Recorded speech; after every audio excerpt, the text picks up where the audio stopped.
Bienvenue dans Rétroactu, votre émission de référence sur Baba Info. Voici les titres. Joseph Dion Ngouté, Premier ministre chef du gouvernement, et à l'extrême nord, c'est dans le cadre de l'inauguration du pont sur le fleuve Logone. Information à découvrir dans cette édition. 16 millions de francs CFA, c'est la somme mobilisée par les fils et filles de l'arrondissement de Kolofata pour leur développement local. Et pour en parler, nous recevrons dans cette édition le président du comité, professeur Gambo Betchewe. Mesdames, Messieurs, c'est tout pour les titres. La suite dans un instant.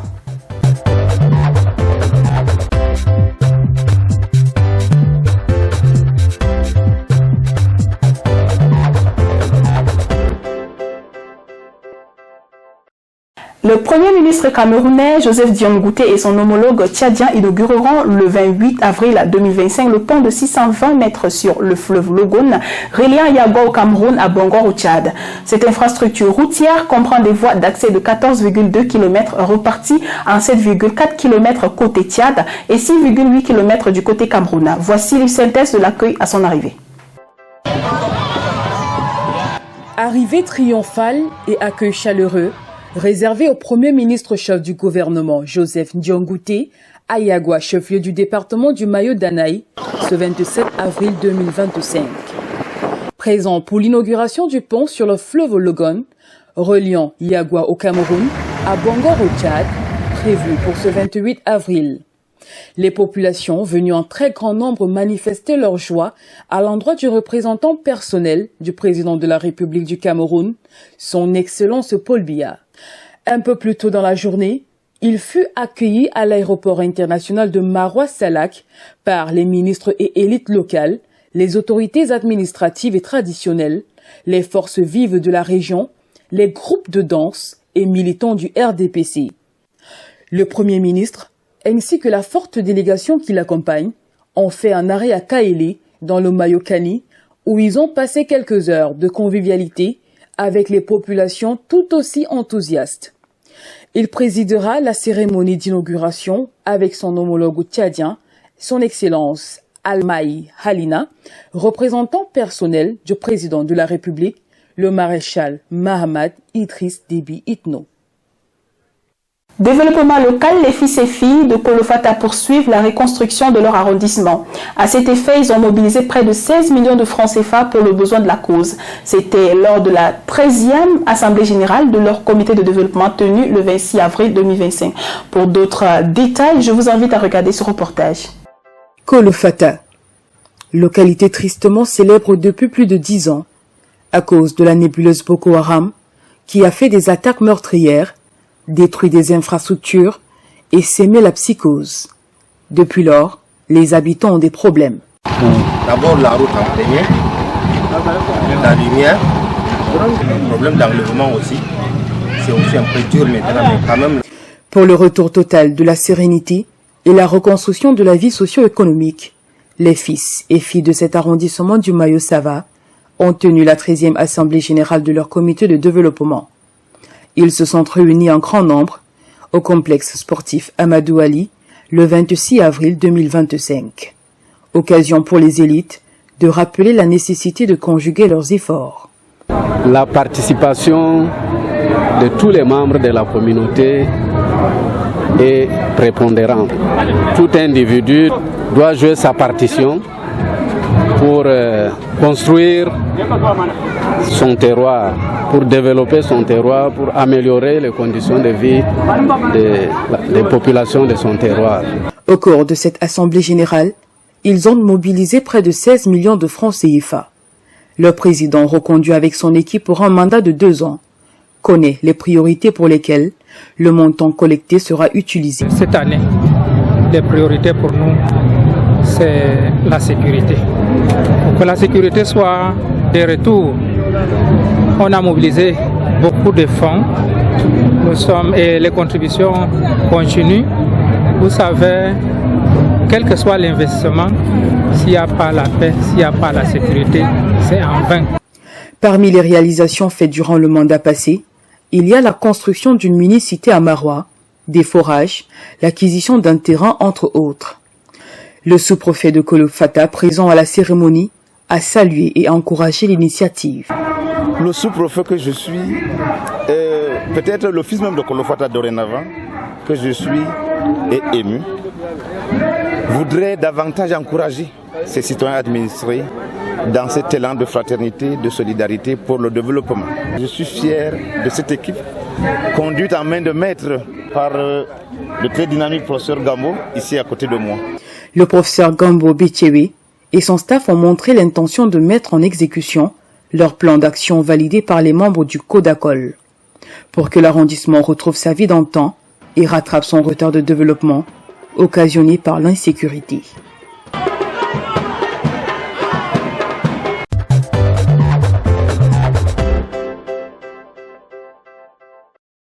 Mesdames, Messieurs, pour compléter ce reportage, nous avons ici avec nous, comme annoncé en titre d'ailleurs, le président du comité de développement de l'arrondissement de Kolofata, professeur Gambo Betchewe. Merci d'accepter de répondre aux questions de Baba Info.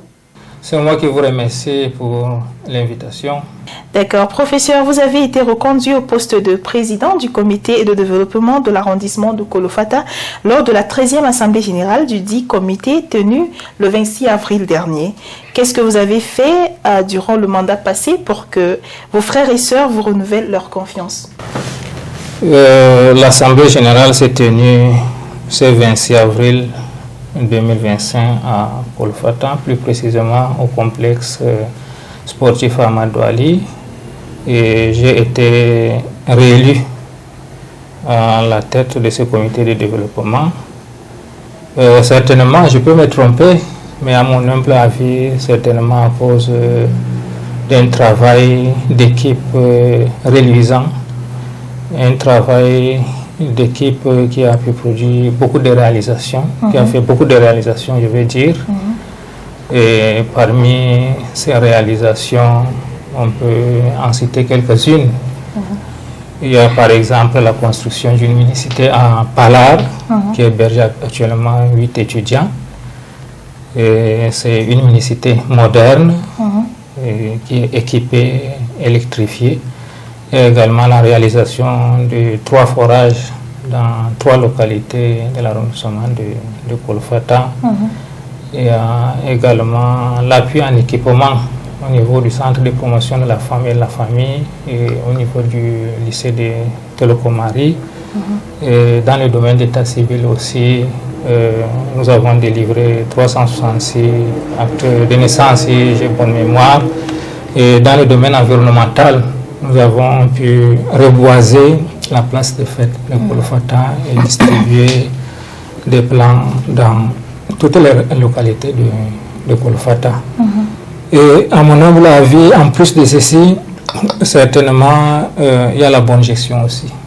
Et il y a la transparence dans cette gestion. C'est pourquoi c'est l'occasion de féliciter les membres du bureau qui ont travaillé durement pour pouvoir non seulement produire ces réalisations, mais aussi travailler en se sacrifiant. Parce que je peux vous dire que les membres du bureau travaillent ici sans aucune rémunération. Kolofata vit sans énergie électrique depuis plus de 10 ans à cause de l'insécurité imposée par Boko Haram. Est-ce que la situation tient Codacol à cœur? Effectivement, ça fait déjà plus de 10 ans que l'arrondissement de Kolofata est privé d'énergie électrique. Ça nous tient à cœur puisque sans énergie aujourd'hui, on ne peut pas utiliser les ordinateurs. Tout à fait. On est coupé du monde. Et aujourd'hui, le monde, c'est un village planétaire. On doit être connecté à tout moment. Et on ne peut pas faire la recherche sans la connexion et sans énergie. Comme on a l'habitude de dire, l'eau c'est la vie.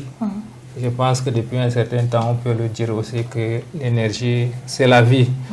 Ça nous tient énormément à cœur, d'autant plus que depuis un certain temps, nous travaillons d'arrache-pied pour que les conditions s'améliorent dans ce sens. Déjà, il y a à peine 6 mois, si j'ai bonne mémoire, nous avons engagé une action au niveau du plan de reconstruction et de développement de la région de l'extrême nord. Monsieur le maire a monté un projet à hauteur de près de 2 milliards de francs CFA pour pouvoir réhabiliter le réseau électrique. Et nous nous sommes rapprochés des experts du ministère de l'énergie et de l'eau, plus précisément du département, au niveau du département à Mora. Et les experts ont évalué et ils nous ont dit que le projet pouvait passer. Et nous avons déposé ce projet-là au niveau du plan de reconstruction, mais jusqu'ici, nous n'avons pas reçu de suite. Et en plus de cela, le Codacol est en train de mener des réflexions. Nous ne baissons pas les bras, malgré les difficultés que nous rencontrons, pour pouvoir alimenter, ne serait-ce que les villes où il y a les établissements d'enseignement secondaire. Voilà. C'est pourquoi je vous avais dit tout à l'heure qu'au lycée de Tolokomari, nous leur avons offert un kit d'énergie solaire pour pouvoir alimenter les machines. Et notre objectif, c'est de pouvoir doter tous les établissements, y compris les établissements primaires et maternels, énergie solaire, et pouvoir placer un peu partout dans les villages qui sont encore habités, les plaques solaires, parce que lorsqu'il n'y a pas la lumière, vraiment, surtout que c'est une zone insécure, nos populations en sécurité. Tout à fait. Voilà, elles ne sont pas en sécurité. Dans l'obscurité, les ennemis peuvent venir les envahir à tout moment, alors que lorsqu'il y a la lumière, d'après les informations que nous avons reçues jusqu'ici, ces Boko Haram là fuient, ils ne veulent pas du tout la lumière, la présence de la lumière. Et c'est pourquoi nous comptons doter non seulement les établissements, mais aussi quelques chefferies traditionnelles, parce que nous travaillons de concert avec les leaders religieux, les leaders traditionnels, pour pouvoir juguler ces problèmes. Professeur, au cours de l'AG, vous avez collecté près de 16 millions de francs CFA, alors que vous avez besoin du double. Quelles sont les priorités pour lesquelles le montant sera utilisé? En réalité, après la tenue de cette Assemblée générale, ce 26 avril 2025, nous nous sommes assis, les membres du bureau, pour pouvoir faire le décompte. On se trouve largement au-delà de 16 millions. Voilà. Donc, après les comptes, je pense qu'on pourrait se retrouver autour de 18 millions. Voilà. C'est vrai que on attendait 29 millions au regard des projections, mais comme nous n'avons pas pu atteindre cet objectif, la priorité sera donnée à la lutte contre l'insécurité grandissante qui sévit dans notre localité. Vous savez, de plus en plus, il y a non seulement des tueries, mais il y a un autre phénomène qui s'est développé, les prises d'otages, et puis des incendies récurrents. C'est pourquoi nous comptons doter le comité de vigilance des équipements adéquats pour lutter contre l'insécurité, et pourquoi pas les former avec bien sûr l'aval des autorités administratives. Il faut aussi mettre sur pied, à mon humble avis, un cadre de collaboration pour pouvoir communiquer, échanger surtout avec les populations, échanger avec les autorités religieuses échanger avec les autorités traditionnelles. Il faut mettre sur pied un cadre de veille, un mécanisme pour pouvoir dénoncer. Donc la priorité, l'accent sera mis sur la lutte contre l'insécurité. Ça, c'est la première priorité. La deuxième, c'est la sous-scolarisation. Vous savez, depuis qu'il y a le phénomène Boko Haram dans l'arrondissement de Kolfata, les enfants ne partent plus à l'école, ils préfèrent aller démarcher en marché. Non seulement il y a ce décrochage scolaire, mais aussi les enfants ne sont pas de plus en plus enrôlés. Ils ne veulent pas du tout entendre parler de l'école. Voilà. Et pour nous, il va falloir également sensibiliser. Sensibiliser les parents, sensibiliser les élèves.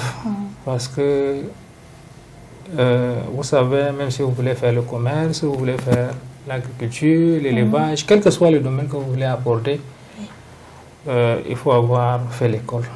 Très important. Voilà. Donc l'école vraiment est une nécessité absolue et nous n'allons pas baisser le bras dans ces domaines-là.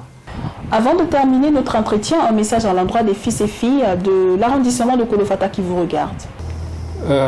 S'il y a un message à apporter à l'attention des filles et fils de l'arrondissement de Kolofata, c'est celui de leur dire que nous sommes sur la bonne voie. La bonne voie, c'est quoi? C'est d'agir collectivement, parce que nous avons compris cette nécessité d'agir collectivement. Professeur Gambo Betchewe, merci d'avoir accepté de répondre à notre invitation. Je rappelle que vous êtes le président du comité de développement de l'arrondissement de Kolofata. C'est moi qui vous remercie, d'autant plus qu'en m'invitant, c'est la population de Kolofata entière qui est honorée. Merci beaucoup. Chers internautes, c'est la fin de cette édition. Nous espérons que vous avez apprécié. N'oubliez pas de nous suivre pour plus d'actualités. On se retrouve la semaine prochaine, s'il plaît à Dieu. Bye bye.